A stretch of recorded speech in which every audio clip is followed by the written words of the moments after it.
तो पांडवों को क्रोध आ गया कि हम क्षत्रिय होकर के इस नैमिषारण्य की पावन भूमि पर तपस्या किए। पराशक्ति भी इसे बोलते हैं, जो 51 शक्तिपीठ हुए हैं उनमें से प्रमुख वीटो पावर माना जाता है। क्या आप जानते हैं कि धरती पर एक ऐसा स्थान है जहां आज तक कलयुग प्रवेश ही नहीं कर पाया?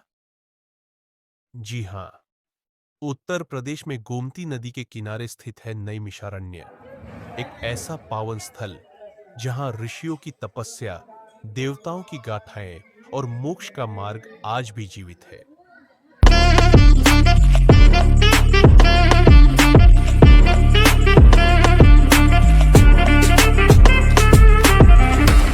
नैमिषारण्य, जिसे नैमिषार या नियमसार भी कहा जाता है, सनातन धर्म का अत्यंत पवित्र तीर्थ है।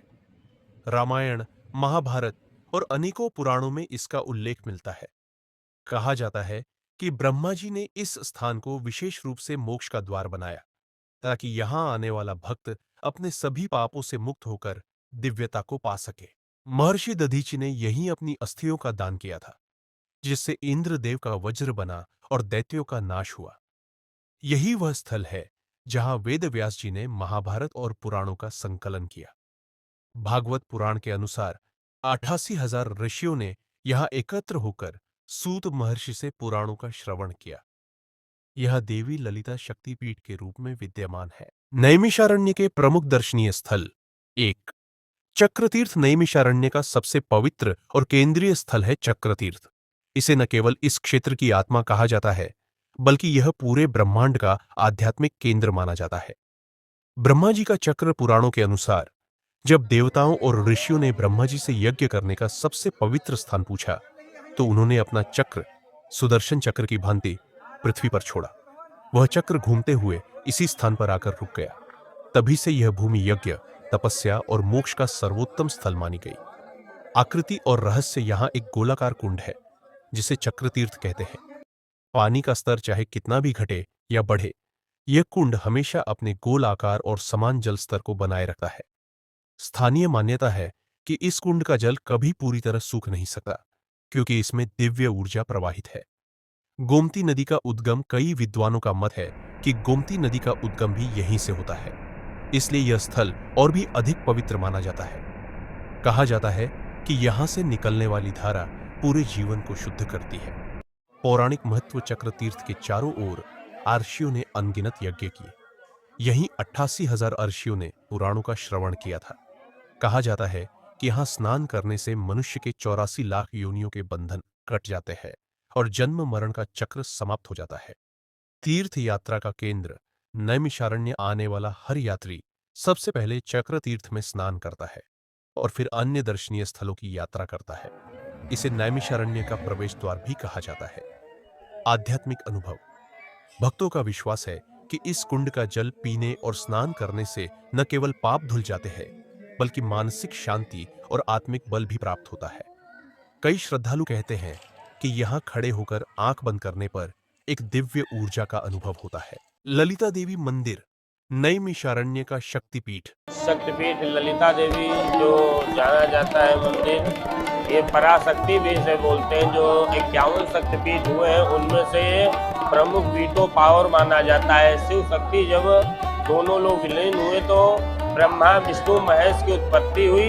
ये जगत माता भी बोलते हैं। यहाँ पे अधिक से अधिक दर्शनार्थी दर्शन के लिए आते हैं। सभी भक्तजनों की मनोकामनाएं पूर्ण होती हैं और यहाँ का मुख्य छत्र जो चलाने से सभी भक्त की मनोकामनाएं पूर्ण करती हैं। दंडवत बहुत दर्शनार्थी लोग करते हैं। यहाँ लिंग धारणी के रूप से माता का मुख्य जनक हुआ है। लिंग धारणी हुई है, उन्हीं से 10 महाविद्या पराशक्ति, दुर्गा, काली, सरस्वती, गायत्री 24 घंटा मैया के पास में सदैव बनी रहती है। नैमिषारण्य में स्थित ललिता देवी मंदिर केवल एक मंदिर नहीं, यह आस्था, शक्ति और भक्ति का अद्वितीय संगम है। 51 शक्तिपीठों में से एक, यह स्थान माता सती के हृदय स्थल के रूप में श्रद्धा का केंद्र माना जाता है। जब भगवान शिव माता सती के देहांत के बाद उनका शरीर लेकर तांडव कर रहे थे, तो भगवान विष्णु ने अपने सुदर्शन चक्र से सती के शरीर के अंगों को विभाजित कर दिया। जहां जहां अंग गिरे, वहां शक्तिपीठ बने। मान्यता है कि सती का हृदय इस स्थल पर गिरा था। तभी से यहाँ माता ललिता देवी का वास माना जाता है। ललिता देवी को त्रिपुरा सुंदरी का रूप भी कहा जाता है और इन्हें जगत की पालनहार शक्ति माना जाता है। मंदिर प्राचीनता और आस्था दोनों का प्रतीक है। मुख्य गर्भगृह में माता ललिता की दिव्य प्रतिमा स्थापित है। भक्त मानते हैं कि यहाँ दर्शन करने से मनोकामनाएं पूर्ण होती है और जीवन की बाधाएं दूर हो जाती है। मंदिर के आसपास हमेशा भक्तों का रेला लगा रहता है। कोई श्रद्धा से दीप जलाता है, कोई नारियल चढ़ाता है और कोई माता के चरणों में अपनी झोली फैलाकर आशीर्वाद मांगता है। नवरात्र और चैत्र मास के दौरान यहाँ भव्य मेले और उत्सव का आयोजन होता है। इस समय मंदिर का वातावरण देवी भक्ति से गूंजता है। कहते हैं कि बिना ललिता देवी मंदिर के दर्शन के नैमिषारण्य की यात्रा अधूरी रहती है। यहाँ माता की पूजा करने से साधक को भौतिक और आध्यात्मिक दोनों प्रकार की सिद्धि प्राप्त होती है। यह मंदिर न केवल शक्ति का प्रतीक है, बल्कि इसे मुक्ति स्थल भी कहा गया है। दधीचि कुंड त्याग और बलिदान की अमर गाथा नैमिषारण्य का वह स्थल जिसने देवताओं को विजय दिलाई और संपूर्ण मानवता को त्याग का सबसे बड़ा संदेश दिया, यही है दधीचि कुंड। असुरों दैत्य का आतंक बढ़ रहा था और देवता बार बार पराजित हो रहे थे। देवताओं ने ब्रह्मा और विष्णु की शरण ली। तब उन्हें बताया गया कि केवल एक ही उपाय है, महर्षि दधीचि के अस्थि दान से बना शस्त्र। महर्षि दधीचि, जो नैमिषारण्य में तपस्या कर रहे थे, ने बिना किसी संकोच के अपना शरीर देवताओं को अर्पित कर दिया। उनके शरीर से बनी अस्थियों से इंद्रदेव का वज्र निर्मित हुआ, जिससे उन्होंने वृत्रासुर जैसे दैत्यों का संहार किया। इस त्याग को सनातन धर्म में सर्वोच्च बलिदान माना गया है। नैमिषारण्य में आज भी दधीचि कुंड विद्यमान है। यह पवित्र सरोवर महर्षि दधीचि की तपोभूमि और त्याग का स्मारक माना जाता है। श्रद्धालु यहाँ स्नान करके अपनी आत्मा को पवित्र मानते हैं और त्याग व धर्म की शक्ति को याद करते हैं। कुंड के पास ही महर्षि दधीचि का मंदिर भी है, जहां उनकी प्रतिमा स्थापित है। दधीचि कुंड त्याग, सेवा और धर्म रक्षा का प्रतीक है। यहाँ आने वाले भक्त अपने जीवन की कठिनाइयों को छोड़कर निस्वार्थ भाव से धर्म की राह पर चलने की प्रेरणा लेते हैं। मान्यता है कि कुंड का जल नकारात्मक ऊर्जा को दूर कर जीवन में साहस और शक्ति भरता है।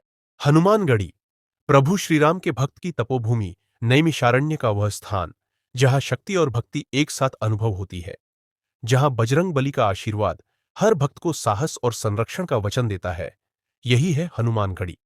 मान्यता है कि त्रेता युग के समय प्रभु श्रीराम के आदेश पर हनुमान जी ने नैमिषारण्य की रक्षा की थी। कहा जाता है कि जब यहां 88,000 अर्षि यज्ञ कर रहे थे, तो हनुमान जी ने अपनी शक्ति से इस पवित्र भूमि को दैत्यों और राक्षसों से सुरक्षित रखा। इसलिए इस स्थान को हनुमानगढ़ी कहा जाता है। जिस स्थान पे आप लोग विराजमान हैं, इस स्थान का संपूर्ण नाम श्री हनुमानगढ़ी पांच पांडव किला है। हनुमान जी के दाहिने कंधे पे रामचंद्र जी, बाएं पे लखनलाल, पैरों के नीचे जो काला स्वरूप दिख रहा है, ये अहिरावण। महिरावणं पातयित्वा मुष्टि युद्धा मुहुस्तता तस्य कंठे पदन्नस्य दक्षधामे हिमाचले। जिस समय राम और रावण का युद्ध चल रहा था, उसी के बीच में रावण का पुत्र अहिरावण विभीषण का रूप बना करके राम और लक्ष्मण को पातालपुरी में चुरा ले गया। मई रावणं पातयित्वा, पाताल में चुरा ले गया। तो जाकर के हनुमान जी पाताल में गए और अहिरावण का वध किया। राम लक्ष्मण को लेकर के इस नैमिषारण्य की पावन भूमि पर कुछ क्षण के लिए विश्राम किया। सतयुगे नैमिषारण्य त्रेतायाम चपुष्करे द्वापरो कुरुक्षेत्रे कलौ गंगा प्रकीर्ते। सतयुग का प्रथम तीर्थ नैमिषारण्य, 88,000 ऋषियों की तपस्थली नैमिषारण्य। यहाँ पर हनुमान जी महाराज ने ऋषियों को दर्शन दिया और उनका दर्शन किया और यहाँ से पुनः लंका की ओर जा रहे हैं। 3 प्रतिमाएं भारतवर्ष में हनुमानगढ़ी के नाम से विख्यात हैं। प्रयागराज में संगम के किनारे लेटे हुए, अयोध्या जी में बैठे हुए और नैमिषारण्य में खड़े हुए, ये तीनों हनुमानगढ़ी के नाम से विख्यात हैं। बाबा की सबसे प्रमुख विशेषता है कि इनका मुख जो है ये दक्षिण की ओर है। नैमिषारण्य से लंका दक्षिण की ओर है, तो हनुमान जी लंका की तरफ जा रहे हैं, इसलिए दक्षिण मुखी हैं और दक्षिणेश्वर नाम से ही विख्यात हैं। जिस मनुष्य के ऊपर यदि शनि राहु केतु मंगल गुरु ग्रह आदि अरिष्ट होते हैं, तो बाबा का पूजन, श्रृंगार, व्रत, अनुष्ठान, भंडारा कराने से कभी ग्रह नहीं कष्ट देते हैं। इसलिए बाबा का हर शनिवार और मंगलवार को पूरा सीढ़ी लगा करके 1.25 किलो घी, 1.25 किलो बंधन, 2.5 मीटर वस्त्र, मुख में लड्डू और माला फूल पहना करके बाबा का ये श्रृंगार, पूजन, भंडारा इत्यादि किया जाता है। ग्रह शांति के लिए जो लोग कराते हैं शनिवार को, कार्य सिद्धि मनोकामना के लिए जो लोग कराते हैं वो मंगलवार को ही कराते हैं। हनुमान जी अहिरावण का वध करके प्रकट हुए, ये कथा त्रेता की है। वर्तमान समय की जो स्थापना है, जिनका आप दर्शन कर रहे हैं, ये पांडवों के द्वारा है। द्वापर के अंत में पांडवों और कौरवों का युद्ध हुआ, तो पांडवों ने कौरवों का वध किया, गुरु द्रोणाचार्य का वध किया, पितामह भीष्म का वध किया, उनको पाप लग गया। कृष्ण भगवान ने कहा आप लोग नैमिषारण्य जाइए, तीर्थ वर नैमिष विख्याता, अति पुनीत साधक सिद्धिदाता। साधकों को सिद्धि देने वाला अष्टम वैकुंठ तीर्थ नैमिषारण्य है। आप लोग जाकर के वहां तपस्या करें। तपस्या के प्रभाव से यदि सोमवार को अमावस पड़े तो आप लोग चक्र तीर्थ में मार्जन, आदि गंगा गोमती में स्नान करें। जितने आपने पाप किए हैं सभी पापों से आपको मुक्ति मिलेगी, सदैव वैकुंठ चले जाएंगे। पांडव नैमिषारण्य में आकर के 12 वर्षों तक अनवरत तपस्या की, लेकिन कोई सोमावती अमावस्या ही नहीं पड़ी। तो पांडवों को क्रोध आ गया कि हम क्षत्रिय होकर के इस नैमिषारण्य की पावन भूमि पर तपस्या किए और सोमावती नहीं पड़ी, इसलिए सोमावती को ही श्राप दिए देते हैं कि कलिकाल में बारंबार पड़ोगी, नाना प्रकार की जातियां स्नान करेंगी और मोक्ष प्राप्त करेंगी। उन्हीं के श्राप के कारण कलयुग में सोमावती पड़ती है। हनुमान जी की स्थापना पांडवों ने स्कंद पुराण के आधार पर अपने हाथों से दक्षिण मुखी स्वरूप को किया, इसलिए इस जगह का संपूर्ण नाम पड़ गया श्री हनुमानगढ़ी 5 पांडव किला। यह श्री हनुमान जी महाराज की विशेषता है। बोलिए श्री हनुमंत लाल की जय। व्यास गद्दी नैमिषारण्य का हृदय स्थल है। व्यास गद्दी मान्यता है कि यही वह पावन स्थान है जहां महर्षि वेदव्यास ने ऋषियों और शिष्यों को वेद, पुराण और महाभारत का उपदेश दिया था।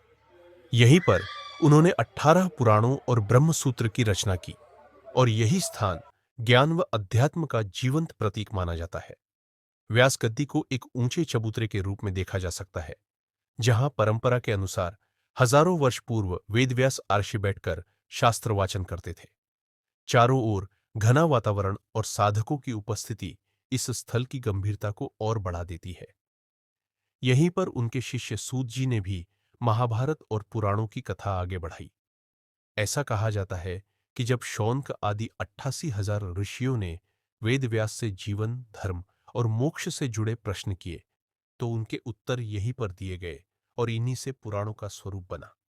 आज भी इस स्थान पर प्रतिदिन साधु संत और श्रद्धालु एकत्र होकर रामायण, भागवत और पुराणों का पाठ करते हैं।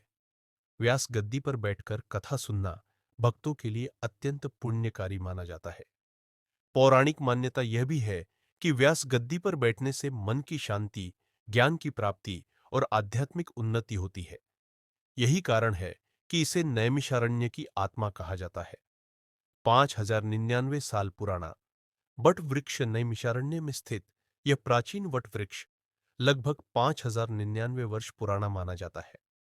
पौराणिक मान्यताओं के अनुसार यह वही वृक्ष है जिसके नीचे हजारों ऋषि मुनि एकत्र होकर यज्ञ, तपस्या और शास्त्रार्थ किया करते थे। कहा जाता है कि महर्षि व्यास ने यहीं पर पुराणों और महाभारत का उपदेश अपने शिष्यों को दिया। इस वट वृक्ष की छाव में आर्षियों ने सूत जी से भागवत कथा सुनी थी। यही कारण है कि इसे अखंड वट या कल्प वृक्ष भी कहा जाता है। श्रद्धालु मानते हैं कि इस वृक्ष के दर्शन और इसकी परिक्रमा करने से सभी कष्टों का नाश होता है और दीर्घायु का आशीर्वाद मिलता है। इसकी जड़ों और विशाल शाखाओं को देखकर आज भी लोग दंग रह जाते हैं।